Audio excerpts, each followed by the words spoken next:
जिस तरह से गिरा मकान पानी मेरे यहाँ इस वजह से तो हम को यही उम्मीद था कि लेकिन सब देखिए वही सब कहा जाता है। बताया नहीं जल्दी में आज तक कुछ उनका नसीबे खराब था जो आई थी बाहर मुक्ति लेने आई थी बस। इसके अलावा कुछ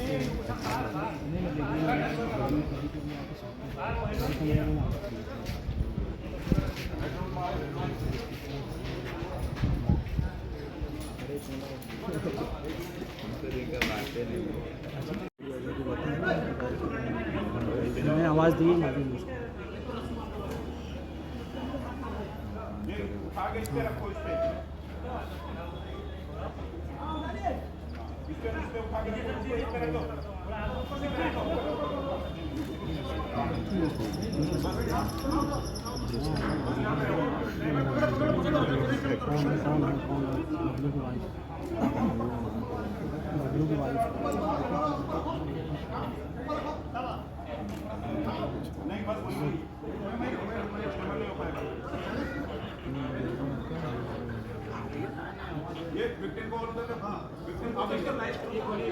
कपड़ा टूट गया है महिला सफाई का। अरे भैया बबलू की वाइफ ठीक है? हाँ ठीक है बस बचा लिए।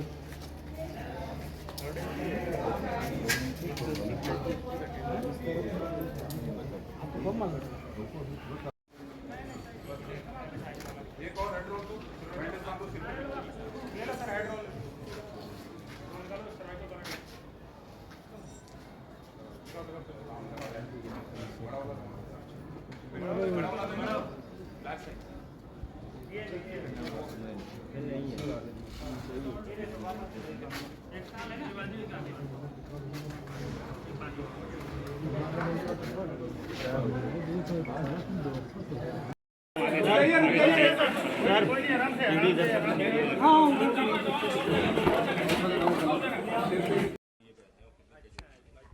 अंतिम जो पुष्टिकृत जो जानकारी मिली है, अब जब रेस्क्यू ऑपरेशन समाप्त हो गया है और घर वालों ने तस्दीक कर दी है कि सारे मेंबर्स हैं वो सेफली मिल गए हैं, उससे जानकारी प्राप्त हुई है कि 2 मकान यहाँ गिरे थे।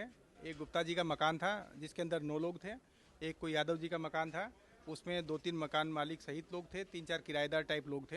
ये दोनों मकान गिरने से यादव जी वाले मकान के सारे लोग तो आराम से निकल गए थे। जो दूसरा गुप्ता जी वाला मकान था उसमें 2 लोग सुरक्षित निकले स्वयं और 7 लोगों को रेस्क्यू किया गया। तो 9 लोगों में से 7 लोगों को रेस्क्यू करने की आवश्यकता पड़ी। उन 7 में से एक महिला की दुखद मृत्यु हुई है, बाकी सारे के सारे लोग सुरक्षित हैं, उनका इलाज चल रहा है। इन सारे लोगों के अलावा एक महिला कांस्टेबल भी जख्मी हुई है जिसके ऊपर मलबा गिरा और वो भी ट्रॉमा सेंटर रेफ़र की गई है, उनके जबड़े में चोट लगी है। तो उन सब लोगों का इलाज चल रहा है और सब लोग सीएमओ सीएमएस की देखरेख में, ट्रॉमा सेंटर की देखरेख में सब लोग सुरक्षित इलाज करा रहे हैं। रेस्क्यू ऑपरेशन लगभग लोगों को निकालने का पूरा हो गया, मलबा हटाने का काम चलेगा।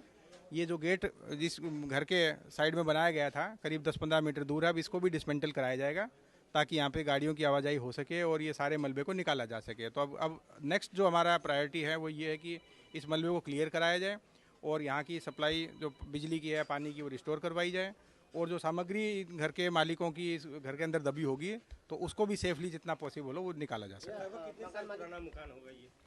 ये देख के लग ही रहा है कि करीब 70-80 साल पुराने मकान हैं और ये पुराने मोहल्लों के मकान हैं और दीवारें एक दूसरे घर से अलग नहीं होती हैं। एक दूसरे की दीवार का सपोर्ट या एक ही दीवार पे मल्टीपल मकान बनने का यहाँ पे जनरली चलन है, उसी के अंतर्गत ये दीवार थी। हालांकि बाहर को देख के लग रहा था कि इंटैक्ट है, लेकिन इसके ऊपर वाले फ्लोर कोलैप्स हुए और नीचे वाले फ्लोर अभी भी इंटैक्ट हैं। उस मकान के ऊपर के 3rd और 2nd फ्लोर के कोलैप्स होने की वजह से उसमें जो लोग फंसे हुए थे वही लोग अफेक्ट हुए और उन्हीं लोगों को रेस्क्यू किया गया।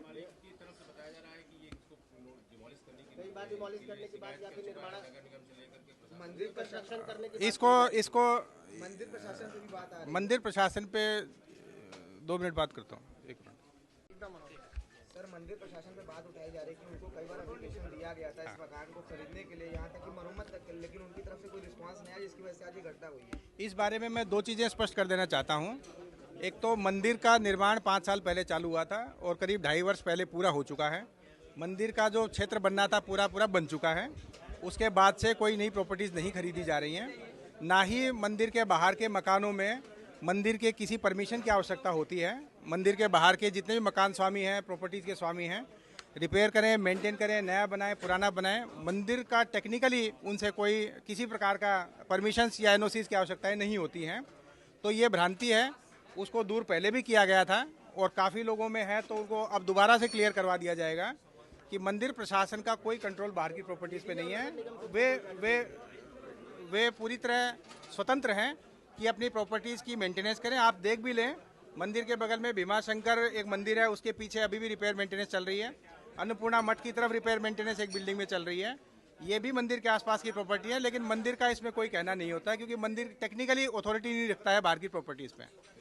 इसके बाद जो दूसरी बात है कि मंदिर को खरीदने के लिए रिक्वेस्ट की गई थी, वो मुझे भी रिक्वेस्ट की गई थी इनके द्वारा, क्योंकि मैं जब ये 4A नंबर गेट चालू हो रहा था तो खुद मौके पे आया था। हमने विचार करने के लिए कहा था, लेकिन वास्तविकता ये है कि अब मंदिर का निर्माण कार्य पूर्ण हो चुका है। अब बाहर की प्रॉपर्टीज़ की मंदिर को आवश्यकता नहीं है, और अगर खरीद भी लेते हैं तो पब्लिक का पैसा उसमें इन्वेस्ट होता है और इनकी यूटिलिटी नहीं हो पाती है। तो पैसा जो है बेसिकली उन्हीं सुविधाओं पे खर्च किया जा रहा है जो तात्कालिक रूप से श्रद्धालुओं के लिए आवश्यक है, जैसे गेट बनाना, शेड लगाना। नए मकान खरीद के नई प्रॉपर्टी विस्तारीकरण का काम लगभग 2-3 साल में नहीं हुआ है।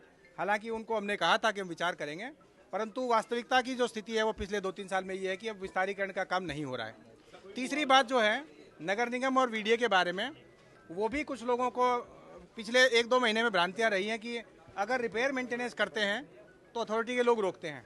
तो इसमें मैं स्पष्ट करना चाहता हूं कि अथॉरिटी के लोग तभी रोकेंगे जब नक्शा परिवर्तित होगा, नक्शे में नए एडिशन कंस्ट्रक्शन के होंगे या तोड़ के नए सिरे से कोई नया मकान बनाया जाएगा।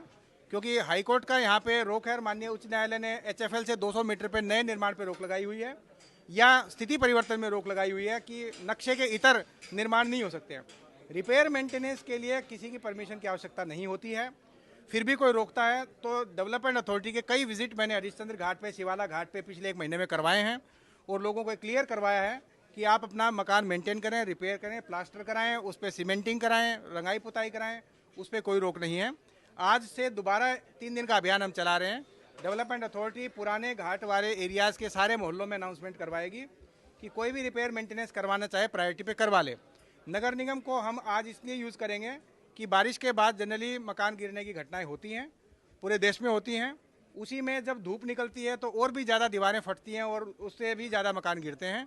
तो जितने भी मकान डिलेपिटेटेड हैं, नगर निगम के माध्यम से वीडीए के साथ जोड़ के उनको हम इस प्रचार में लगा रहे हैं कि ऐसे लोग टेम्परेरीली अपने घर खाली कर लें, रिपेयर मेंटेन कर लें, तब उस घर में स्थानांतरित हो जाएं। तो आज से इसमें करीब 50 के आसपास मकान चिन्हित किए गए थे नगर निगम के द्वारा, लेकिन समस्या तब आती है जब वो मकान खाली करके लोगों को रिपेयर करना होता है। तब लोग मकान खाली करके निकलने के लिए तैयार नहीं हो पाते हैं, और मौसम भी बारिश का ऐसा होता है कि निकलने में सुविधा भी होती है। तो वो प्रैक्टिकली इन्फोर्समेंट की समस्या आ जाती है, क्योंकि खाली कराना तो नगर निगम की जिम्मेदारी है, या डिलेपिटेटेड हो जाए तो तोड़ने की जिम्मेदारी नगर निगम की है, लेकिन रिपेयर मेंटेन कराने की जिम्मेदारी किसी सरकारी विभाग की ना होके केवल मकान स्वामी की होती है। इस वजह से दिक्कतें आती हैं कि वो जो है मेंटेनेंस करने में कई बार डिले करते हैं। लेकिन अनाउंसमेंट करने के बाद ये प्रॉपरली कम से कम जानकारी देने का काम हम लोग प्रशासनिक रूप से आने वाले 3-4 दिन में करेंगे, क्योंकि बारिश का मौसम और आगे ये काम 2-3 महीने चलता रहेगा। अभी बाढ़ का भी समय बाकी है वाराणसी में, तो 2-3 महीने आगे दिक्कत ना आए, इसलिए हम लोग प्रयास कर रहे हैं कि जिनके भी मकान डिलेपिटेटेड हैं वे रिपेयर मेंटेन करवा लें। उन्हें कोई रोका टोकी करे तो उनको एक हेल्प नंबर जारी वीडीए से मैं करवा दे रहा हूँ। साथ ही साथ नगर निगम के माध्यम से जो प्रॉपर्टीज़ 50 के आसपास चिन्हित हैं उनको नोटिस करवा रहे हैं कि वो भाई थोड़े दिनों दूसरे मकान में रहें, और जब मकान की मरम्मत हो जाए तब वापस अपने मकान में शिफ्ट करें। इसमें जो भी ड्यू मुआवजा मिलेगा, क्योंकि एक दुखद मृत्यु हुई है, इसमें 9 लोगों का रेस्क्यू हुआ। एक महिला जो अनफॉर्चुनेटली, जैसा कि रेस्क्यू टीम ने बताया कि उनके नेक के ऊपर कोई ज़्यादा हैवी ऑब्जेक्ट गिरने की वजह से उनकी डेथ हुई।